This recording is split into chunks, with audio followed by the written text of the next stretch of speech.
Hi welcome back to അബി സുഷി. നമ്മൾ സാധാരണ നമ്മുടെ മൊബൈൽ ഫോണിന്റെ ഫോൺ ഡയലർ ഉണ്ടല്ലോ, ഈ ഡയലറിൽ നമുക്ക് കുറേ സെറ്റിങ്സുകളുണ്ട്. നമുക്കിതൊന്നും സാധാരണ ആളുകൾക്കൊന്നും അത്ര വലിയ അറിവുള്ള കാര്യമില്ല, പക്ഷെ അതൊക്കെ വളരെ യൂസ്ഫുൾ ആയിട്ടുള്ള നമുക്ക് വളരെ ഉപകാരപ്പെട്ട അറിവുകൾ തന്നെയാണ്.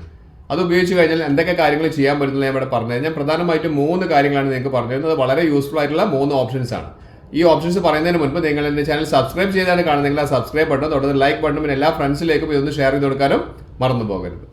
മൊബൈൽ ഓപ്പൺ ചെയ്ത് കഴിഞ്ഞാൽ ഇവിടെ നമുക്ക് ഡയലർ പാഡ് കാണാം. അതായത് നമ്മൾ ഫ്രണ്ട്സിനെ എല്ലാവരും വിളിക്കുന്ന ആ ഒരു ഐക്കൺ കാണാം അല്ലേ, അവിടെ ഫോൺ എന്ന് പറഞ്ഞിരിക്കുന്ന ഐക്കൺ. അത് ക്ലിക്ക് ചെയ്ത് കഴിഞ്ഞാൽ ഇവിടെ നമുക്ക് കുറേ കോൺടാക്ട്സ് നമ്പേഴ്സ് കാണാം. നമ്മൾ സേവ് ചെയ്തിരിക്കുന്ന നമ്മുടെ ഫ്രണ്ട്സിൻ്റെയൊക്കെ കോൺടാക്ട്സ് കാണാം. അപ്പോൾ നമുക്ക് മുകളിൽ 3 ഡോട്ട്സിൽ ക്ലിക്ക് ചെയ്ത് കഴിഞ്ഞാൽ ഇവിടെ സെറ്റിംഗ്സ് പറഞ്ഞിരിക്കുന്ന ഓപ്ഷൻ കാണാം, സെറ്റിംഗ്സ്. ആ സെറ്റിംഗ്സ് ക്ലിക്ക് ചെയ്ത് കഴിഞ്ഞാൽ കുറേ സബ് ഓപ്ഷൻസ് നമുക്ക് കാണാൻ പറ്റും. അതൊക്കെ വളരെ യൂസ്ഫുൾ ആയിട്ടുള്ള ഓപ്ഷൻസ് ആണ്. അതിൽ പ്രധാനപ്പെട്ട 3 ഓപ്ഷൻസ് ആണ് ഞാൻ പറഞ്ഞുതരാൻ പോകുന്നത്. ഏറ്റവും ഇമ്പോർട്ടൻ്റ് ആയിട്ടുള്ള, നിങ്ങൾക്ക് വളരെ ഇമ്പോർട്ടൻ്റ് ആയിട്ടുള്ള 3 ഓപ്ഷൻസ്. അതിൽ ഏറ്റവും താഴെ കാണുന്ന ഫ്ലിപ്പ് ടു സൈലൻസ് പറയുന്ന ഒരു ഓപ്ഷനെ കുറിച്ചാണ് ആദ്യം പറയുന്നത്. ഇത് പലർക്കും അറിയാത്തൊരു ഓപ്ഷനാണ് ഫ്ലിപ്പ് ടു സൈലൻസ്. അതായത് നമ്മൾ തിരക്കിട്ട് എങ്ങോട്ടെങ്കിലും യാത്ര പോകുന്ന സമയത്തോ അല്ലെങ്കിൽ ചിലപ്പോൾ മീറ്റിങ്ങിലൊക്കെ ആണെങ്കിലോ നമുക്കൊരു കോൾ വരികയാണെങ്കിൽ നമുക്കിവിടെ പറയുന്നുണ്ട് place your device face down on the flat surface എന്ന് പറയുന്നുണ്ട്. അത് നമുക്ക് എന്തെങ്കിലും ഒരു കോൾ വരികയാണെങ്കിൽ ഫോൺ എന്താ ചെയ്താൽ മതി, നേരെ തല കമിഴ്ത്തി വെച്ചാൽ മതി. തിരിച്ച് വെച്ച് കഴിഞ്ഞാൽ എന്തായിക്കോളും, ഓട്ടോമാറ്റിക്കലി സൈലൻസ് ആവും. അല്ലാതെ നമുക്ക് ഫോണിൽ ഒന്നും ബട്ടൺസ് ഒന്നും അമർത്തിയിട്ട് സൈലൻ്റ് ആക്കേണ്ട ആവശ്യമൊന്നുമില്ല. അപ്പോൾ നിങ്ങൾ എന്ത് ചെയ്താൽ മതി, നേരെ ഒന്ന് ഫോണ് തിരിച്ച് പിടിച്ചാൽ മതി, ഓട്ടോമാറ്റിക്കലി സൈലൻസ് ആവും. അപ്പോൾ വളരെ യൂസ്ഫുൾ ആയിട്ടുള്ള ഓപ്ഷനാണ്. ചില സമയത്തൊക്കെ നമ്മൾ തിരക്കിട്ടൊക്കെ എന്തെങ്കിലുമൊക്കെ ചെയ്യുന്ന സമയത്ത് കോൾ വരുമ്പോൾ നേരെ ഒന്ന് ഫോൺ തലയിൽ പിടിച്ചാൽ എന്താവും, സൈലൻസിലേക്ക് പോയിക്കോളും. രണ്ടാമത്തെ ഓപ്ഷൻ എന്ന് പറഞ്ഞാൽ ഇവിടെ കോളർ ഐ ഡി അനൗൺസ്മെൻറ്റ് എന്നുള്ളതാണ്. കോളർ ഐ ഡി അനൗൺസ്മെൻറ്റ് ഇവിടെ നമുക്ക് കാണാം. അനൗൺസ് കോളർ ഐ ഡി എന്നുള്ളത് ഓൾവേസിലാണ് ഇവിടെ കാണുന്നത്. അത് ഡിഫോൾട്ടായിട്ട് വരുന്നത് എന്താണ്, ഓഫിലായിരിക്കും ഉണ്ടാവുക.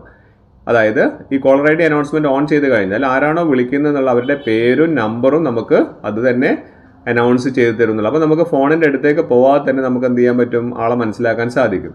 ഇവിടെ ഓൾവേസ് ആണ്. നിങ്ങൾക്ക് അത് വേണ്ടാന്നുണ്ടെങ്കിൽ നെവർ കൊടുക്കാം. ഇനി നമുക്കത് ആവശ്യമുണ്ടെന്നുണ്ടെങ്കിൽ നമുക്ക് എന്ത് ചെയ്യാം, ഓൾവേസ് എന്നുള്ള ഓപ്ഷനിൽ കൊടുത്തു കഴിഞ്ഞാൽ ഏത് കോൾ വരുന്ന സമയത്തും അവരുടെ പേരും അതുപോലെ തന്നെ അവർ വിളിക്കുന്ന ആ നമ്പറും നമുക്ക് അനൗൺസ്മെൻ്റ് ആയിട്ട് തന്നെ വരും. അപ്പോൾ നമുക്ക് ഫോണിൻ്റെ അടുത്തേക്ക് പോവാതെ നമുക്ക് ആരാണോ വിളിക്കുന്നത് എന്നുള്ളത് കൃത്യമായിട്ട് മനസ്സിലാക്കിയെടുക്കുവാൻ സാധിക്കും. ഇത് ഒന്നുകിൽ വേണമെങ്കിൽ ഹെഡ്സെറ്റ് മാത്രം ഉപയോഗിക്കുന്ന സമയത്ത് സെറ്റ് ചെയ്യാനുള്ള ഓപ്ഷനും അവിടെയുണ്ട്. ഒന്നുകിൽ ഓൾവേസ് ആക്കി കൊടുക്കാം, അല്ലെങ്കിൽ നെവർ ആക്കി കൊടുക്കാം, അല്ലെങ്കിൽ ഹെഡ്സെറ്റ് യൂസ് ചെയ്യുന്ന സമയത്ത്. അങ്ങനെ 3 ഓപ്ഷൻസ് ആണ് വരുന്നത്. ഇനി അടുത്തതായിട്ട് വളരെ യൂസ്ഫുൾ ആയിട്ടുള്ള മറ്റൊരു ഓപ്ഷൻ കൂടി പറഞ്ഞുതരാം. അത് കോൺടാക്ട്സ് ഇവിടെ എടുത്തിട്ടുണ്ട്. ഇവിടെ നമുക്ക് സെറ്റിംഗ്സ് ഒന്നുകൂടി ഞാൻ ഓപ്പൺ ചെയ്തു. ഇവിടെ താഴേക്ക് വന്നു കഴിഞ്ഞാൽ നമുക്ക് കോൾ റെക്കോർഡിംഗ് എന്ന് പറയുന്ന ഒരു ഓപ്ഷൻ കാണിക്കുന്നുണ്ട്. വളരെ യൂസ്ഫുൾ ആയിട്ടുള്ള ഒരു ഓപ്ഷനാണ് കോൾ റെക്കോർഡിംഗ്.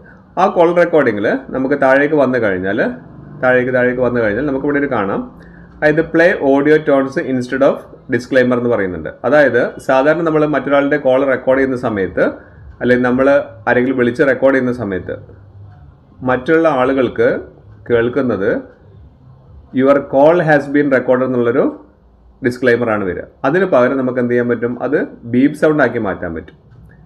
അതാണ് ഇവിടെ പറയുന്നത്. അപ്പോൾ 2 പാർട്ടികൾക്കും കേൾക്കാൻ സാധിക്കും ബീപ്പ് സൗണ്ടാണ്. മറ്റേതാണ് എന്തെങ്കിലും കേൾക്കുന്നത് എന്താണ്, your call has been record എന്ന്. അപ്പോൾ അവർക്ക് കൃത്യമായിട്ട് മനസ്സിലാവും. ഇത് വളരെ ലൈറ്റ് ആയിട്ടുള്ള ഒരു ബീപ്പ് സൗണ്ട് മാത്രമേ കേൾക്കുള്ളൂ. അപ്പോൾ അങ്ങനെയാണെങ്കിൽ നിങ്ങൾ ഇതൊന്ന് എനേബിൾ ചെയ്തിട്ട് താഴെ എഗ്രി കൊടുത്തു കഴിഞ്ഞാൽ പിന്നീട് നിങ്ങൾ റെക്കോർഡ് ചെയ്യുന്ന സമയത്ത് മറ്റുള്ള പാർട്ടിക്ക് അത്ര പെട്ടെന്ന് മനസ്സിലാവാത്ത രീതിയിൽ ജസ്റ്റ് ചെറിയൊരു ബീപ്പ് സൗണ്ട് മാത്രമേ വരുള്ളൂ. അപ്പോൾ ഈ രീതിയിൽ നിങ്ങൾക്ക് ഇത് സെറ്റ് ചെയ്ത് വെച്ച് കഴിഞ്ഞാൽ വളരെ ഈസി ആയിട്ട് റെക്കോർഡ് ചെയ്യാൻ പറ്റും. അപ്പോൾ ഈ 3 ഓപ്ഷൻ നിങ്ങളുടെ മൊബൈലിൽ ഒന്ന് സെറ്റ് ചെയ്ത് നോക്കും. നിങ്ങൾ ഇപ്പോൾ തന്നെ നിങ്ങളുടെ മൊബൈൽ എടുത്തിട്ട് ഈ ഡയലർ പാഡ് ഒന്ന് നോക്കിയിട്ട് എന്ത് ചെയ്യുക, ഞാൻ ഈ പറഞ്ഞിരിക്കുന്ന സെറ്റിംഗ്സുകളൊക്കെ ഒന്ന് എനേബിൾ ചെയ്ത് വെക്കുക ആവശ്യമുണ്ടെങ്കിൽ.